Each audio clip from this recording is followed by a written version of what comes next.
everybody, this is Shasta here and welcome back to another video. Now, this is the video that a lot of you have been waiting for. This is the topic on why is the bad side of the furry fandom much louder than the good side? Well, you're about to find out in this video because I have a lot to say about this. Not a lot to say about it, but I think you guys know what I mean. What was I talking about? So as I was saying before, this video is on why the bad side of the furry fandom is much louder than the good side. Now, as I said before, these are all my opinions. Now, I'm going to explain how my opinion actually, was created, because I honestly think it would make a bit more sense if I explained it. So how I came up with my opinion was by me talking with some anti-furries who were very pleasant to speak with. They were very open and, shared their opinions to me.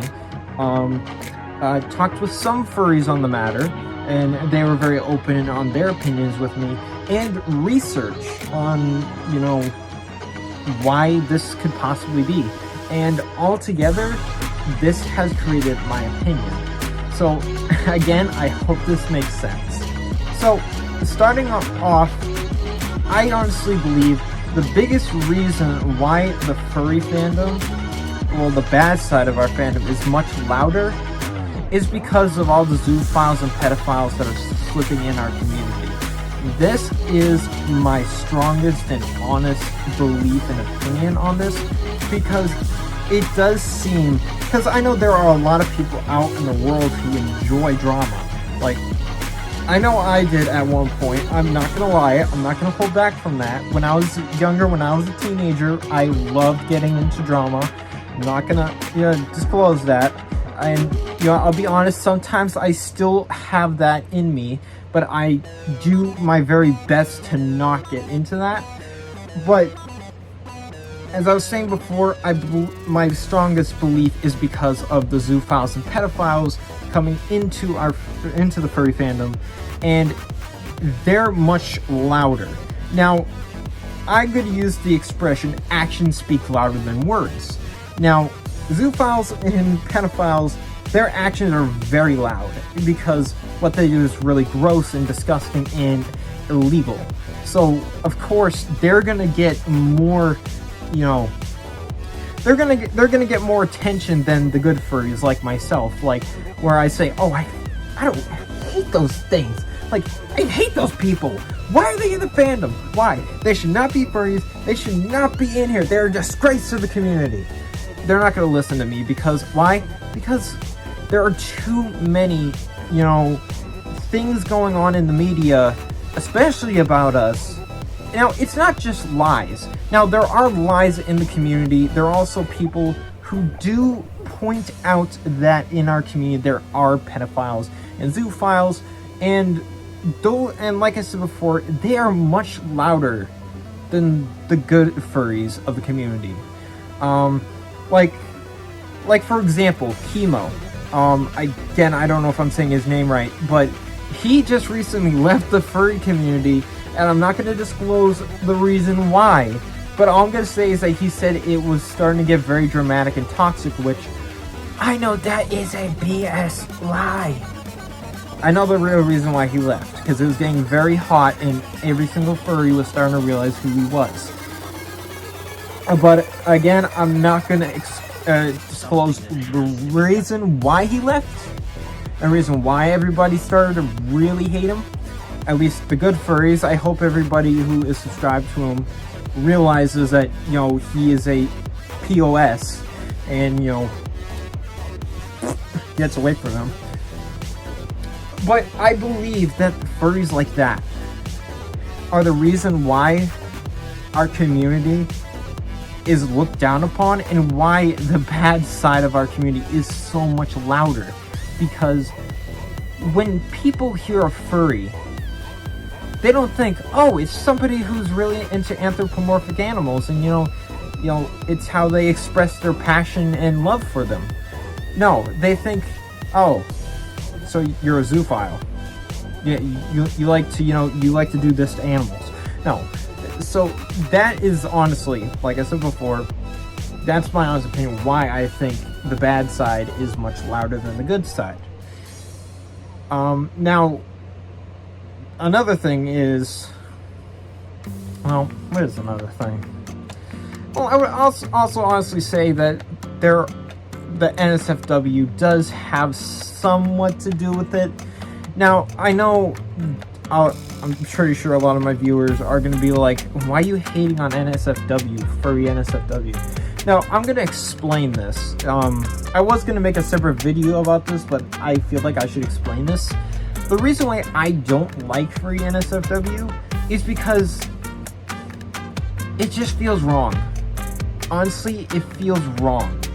When I look at that stuff, I'm like, yeah, it's got human characteristics, but still, it's an animal. Like, yeah, I understand people have fantasies and all that, but, and this is just my opinion. I'm not gonna hate on people who look at that stuff. Believe me, I'm not. I mean, as long as it's not, in my opinion, as long as it's not a real animal, I don't care. Like, you do you. I honestly don't care. I do see it as a problem, but am I gonna stop you? No, I'm not, because none of my business. As long as you're not doing it to a real animal, then we're cool. but yeah, but I honestly believe that is another part of the reason why, because of how sexual our fandom is and the NSFW in the community.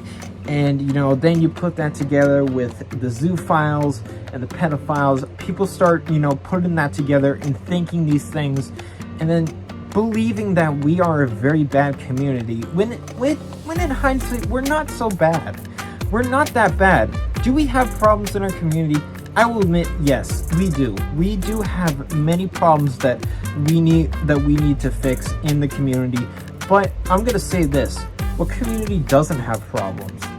I'm pretty damn sure there's a lot of communities in this world that have problems, and we're not the only ones. But like I said before, all of my opinions on this is like, you know.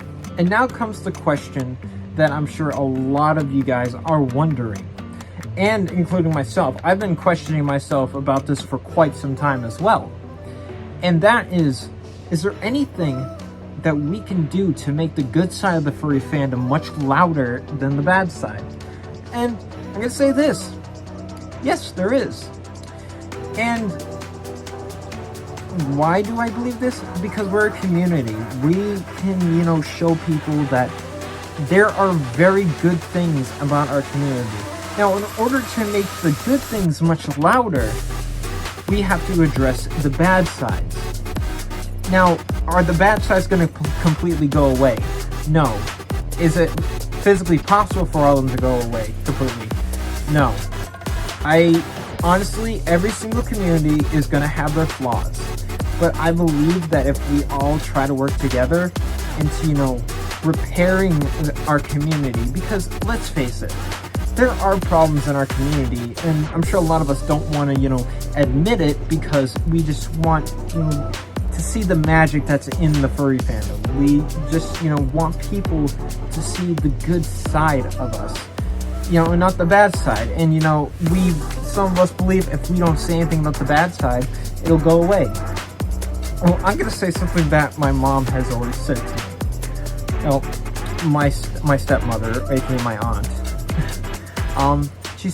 she always told me, your problems are never going to go away unless you address them head on. And that is honestly what I'm believing. If we don't address these as problems, the bad side of our community is going to keep going up and up and up and up. And the good side is going to keep falling down.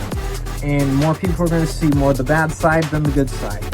And I'm sure a lot of us want the community to be, you know, looked upon like something that's, you know, not bad.